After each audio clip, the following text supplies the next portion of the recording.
King Emeka's encounter with the serpent, Naima, the girl who is also a snake. Long ago, in a kingdom called Oba, there was a great and mighty king named Emeka. His kingdom was vast, his people were happy, and his palace was the grandest of all. But for all his wealth and power, King Emeka had one deep desire: he wanted to explore the mysterious jungle that lay just beyond his kingdom. The jungle was said to be magical, filled with creatures that could talk, and secrets no one had ever told. One evening, as the golden sun began to set behind the mountains, King Emeka stood on his palace balcony. His heart raced as he gazed at the thick trees of the jungle, their branches swaying as if they were calling him. He had heard stories from old villagers about a hidden creature, a serpent, who could take the form of a beautiful girl.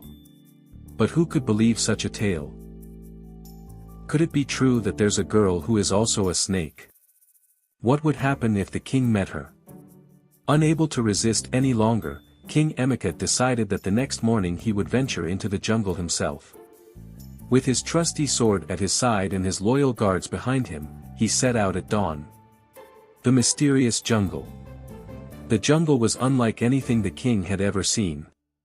The trees stood tall, their leaves thick, creating a green roof over his head. Birds of bright colors chirped, and monkeys swung from tree to tree, curious about the strangers. The air smelled fresh, but there was something else, a strange, sweet scent that filled the air. As they walked deeper into the jungle, a soft voice seemed to whisper through the trees. "King Emeka, King Emeka." The king stopped in his tracks. "Did you hear that?" he asked his guards. But they shook their heads, saying they heard nothing. King Emeka frowned but continued walking. Soon, they came upon a large, shimmering river that seemed to glow under the sunlight. And standing by the water was a young girl with skin as smooth as ebony and eyes that sparkled like diamonds. Her hair was long and braided, flowing down her back, and she wore a necklace made of bright, colorful beads. The king's heart skipped a beat. Who is this mysterious girl by the river? Could she be the serpent in disguise? Naima, the mysterious girl. The girl smiled at King Emeka and bowed her head. "Welcome, great king," she said, her voice as sweet as honey. "I have been waiting for you." King Emeka felt a strange pull toward her, but he was cautious. "Who are you?" he asked, his eyes narrowing. "How do you know my name?" "My name is Naima," she replied, her smile never fading. "And I know many things about you, King Emeka. I know that you are brave, but I also know that you are curious. You seek answers to questions no one else dares to ask." The king was intrigued but confused. "How do you know these things?" he asked, stepping closer. "Are you human?" Naima's smile widened, and she lifted her hand, motioning toward the river. "Some say I am a girl, and others say I am a serpent. The truth is, I am both." The king's eyes widened. The old stories were true. "But fear not," Naima said, sensing his worry. "I mean you no harm. I have lived in this jungle for hundreds of years, guarding its secrets. And now, I have chosen to reveal one of those secrets to you." What secret could Naima, the girl who is also a snake, be hiding? And why has she chosen to reveal it to King Emeka? The serpent secret. Naima walked closer to the river and touched its surface with her fingertips. Instantly, the water began to ripple, and a soft light emerged from beneath. Slowly, the light grew brighter, until a large, beautiful serpent appeared. Its scales glistened like diamonds, and its eyes sparkled with wisdom. "This is my true form," Naima said softly. "But I have the power to transform into a girl whenever I wish. Many fear me, but I am only here to protect the jungle and its creatures." King Emeka was fascinated. He had never seen anything like this before. But he couldn't help but wonder why Naima had revealed herself to him. "Why have you shown me this?" he asked, his voice filled with curiosity. "What is it that you want from me?" Naima turned her gaze to the king, her eyes serious. There is a danger coming to your kingdom, King Emeka. A great darkness is approaching, and it will not stop until it has destroyed everything in its path. Only with my help can you save your people.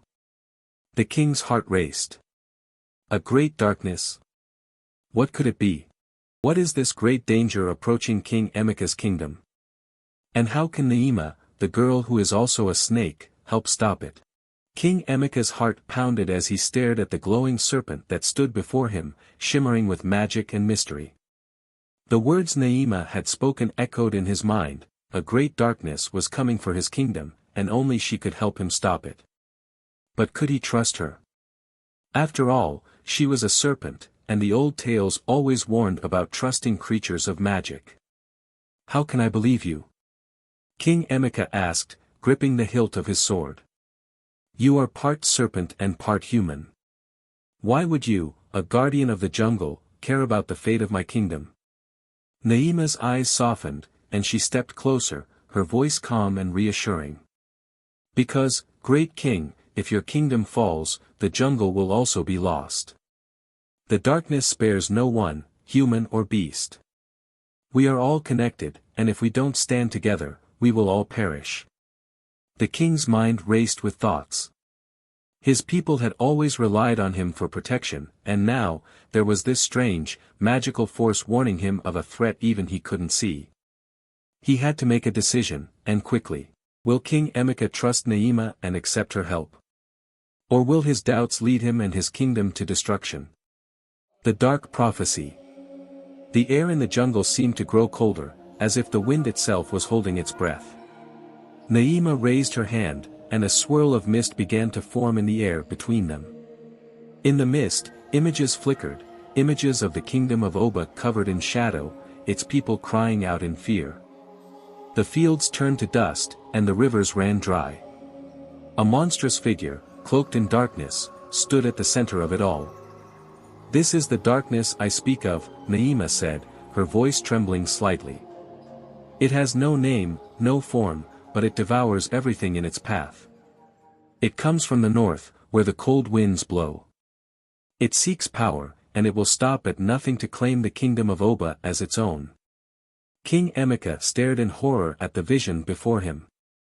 His kingdom, his people, would all be lost unless he did something.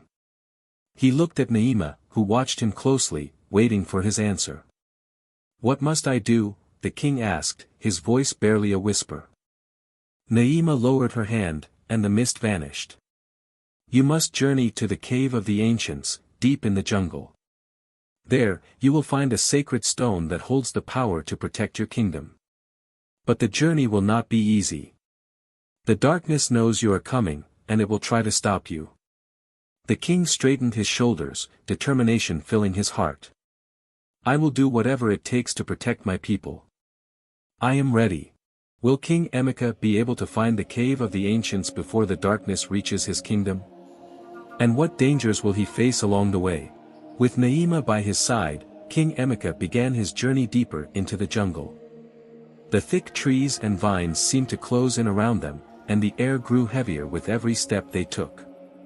Strange sounds echoed through the trees, howls, whispers, and the rustling of unseen creatures. Stay close to me, Naima warned, her eyes scanning the shadows. The darkness has many servants, and they are watching us. As they walked, the ground beneath them began to shake. Suddenly, a group of large, shadowy figures emerged from the trees, their glowing red eyes fixed on the king and Naima. They were creatures unlike any King Emeka had ever seen, half beast, half human, with claws sharp as knives and teeth that gleamed in the dim light. They are the servants of the darkness, Naima said, her voice tense. We must fight them, or they will never let us reach the cave of the ancients. King Emeka drew his sword, its blade gleaming in the faint light. The creatures circled them, growling and snarling, their eyes filled with hunger. Without warning, one of them lunged at the king, its claws outstretched. With a swift motion, King Emeka slashed his sword through the air, striking the creature down. But more of them came, faster and fiercer. Naima, in her serpent form, slithered through the chaos, using her sharp fangs and powerful tail to strike down the enemies. The battle was fierce, but together, they fought with all their strength. Finally, after what seemed like hours, the last of the creatures fell to the ground, defeated. They've defeated the creatures for now, but will King Emeka and Naima survive the next threat that awaits them deeper in the jungle? The Hidden Path. After the battle, King Emeka and Naima rested by the riverbank. The jungle was quiet now, but the king knew that more dangers lay ahead. "We are close to the cave of the ancients," Naima said, her voice barely a whisper. "But the path is hidden, and only those who are pure of heart can find it." King Emeka looked at Naima, confusion clouding his face. "What do you mean by pure of heart?" he asked. Naima smiled softly. "The cave is protected by ancient magic. It will not reveal itself to those who are driven by greed, anger, or fear. Only a true leader, one who puts the needs of his people above his own, can find the way." King Emeka thought deeply about her words. He had always believed that his strength and bravery were what made him a good king, but now he realized that it was his love for his people that truly mattered. With this understanding, he stood up and looked around. And then, as if by magic, the vines and trees before him parted, revealing a narrow path that led deeper into the jungle. King Emeka has found the hidden path to the cave of the ancients, but what challenges still lie ahead? And will they reach the sacred stone in time to save the kingdom? The narrow path before King Emeka and Naima led into the darkest part of the jungle. The trees were so tall that they blocked out the sun, leaving only faint beams of light filtering through the branches. The air was thick, and a cold breeze seemed to whisper warnings as they walked. After what felt like hours, they reached the entrance of the cave of the ancients. The cave was enormous, its entrance guarded by ancient carvings of serpents and symbols that seemed to glow faintly in the darkness. A cold mist rolled out from the cave's mouth, sending shivers down the king's spine. "This is it," Naima whispered. "The sacred stone lies within. But beware, for the cave tests those who enter." King Emeka nodded, gripping his sword tightly. Together, they stepped inside. The cave's test. The inside of the cave was eerily quiet. The walls seemed to pulse with energy, and every step they took echoed endlessly. As they ventured deeper, the cave suddenly lit up, revealing a massive chamber. In the center of the chamber stood a stone pedestal, and on it rested a glowing, crystal-like stone, the sacred stone Naima had spoken of. But as King Emeka stepped toward it, the ground beneath them began to rumble. From the shadows, 3 giant stone statues sprang to life, their eyes glowing with a fierce light. Each statue was twice the size of a man, and they moved with thunderous steps, blocking the king's path to the stone. "The cave is testing you," Naima said, her voice low. "You must defeat them, but not with strength alone. You must use your heart." King Emeka faced the towering statues. He knew that charging at them with his sword would be useless, they were too strong.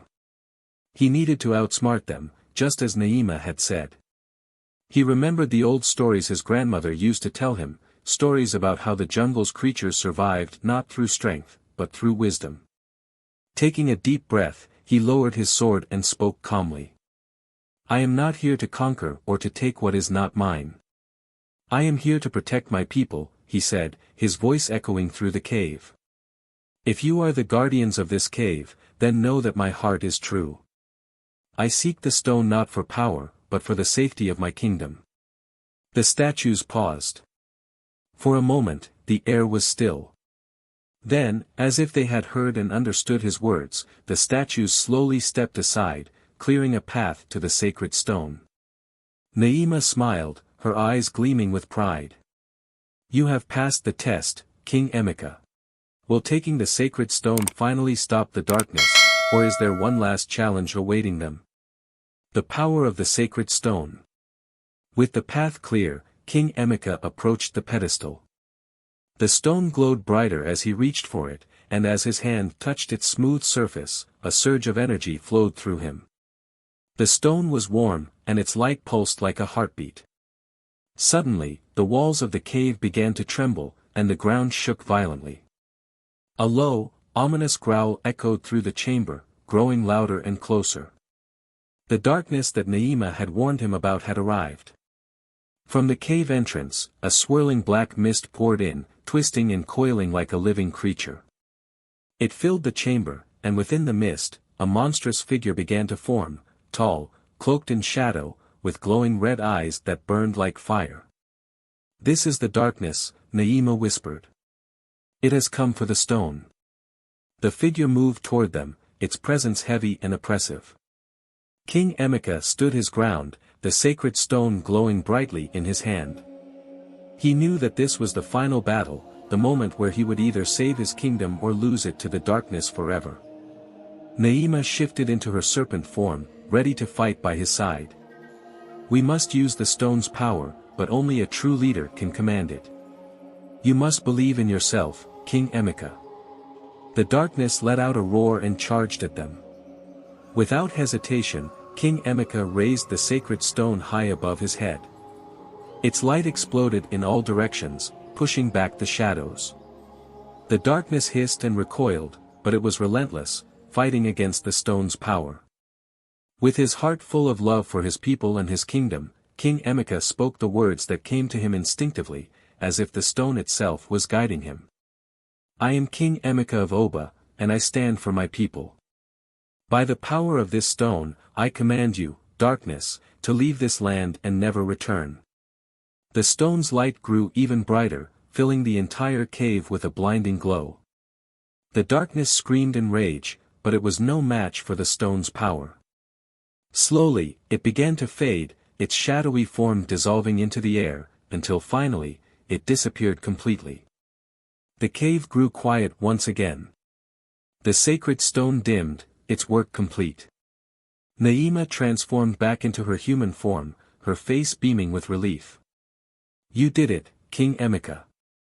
The darkness is gone, and your kingdom is safe." The king smiled, his heart full of gratitude. "I couldn't have done it without you, Naima. You showed me the way." The return to Oba. With the darkness defeated and the sacred stone safely in hand, King Emeka and Naima made their way back to the kingdom of Oba. The jungle, once filled with danger, now felt peaceful and alive, as if it, too, had been freed from the shadow's curse. When they arrived at the palace, the people of Oba cheered and celebrated their king's return. The skies were clear, and the rivers flowed freely once more. The crops grew strong, and the kingdom flourished. Naima, still by the king's side, smiled as she watched the people rejoice. "Your heart is what saved them, King Emeka. You are a true leader, and your kingdom will prosper because of it."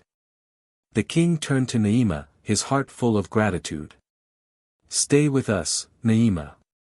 You are as much a part of this kingdom as I am. Let us protect it together." Naima smiled warmly and nodded. "I will stay, for as long as you need me." And so, King Emeka and Naima stood side by side, guardians of the kingdom of Oba. Together, they protected the land, and the legend of their bravery spread far and wide. It was said that as long as they stood united, no darkness would ever threaten the kingdom again.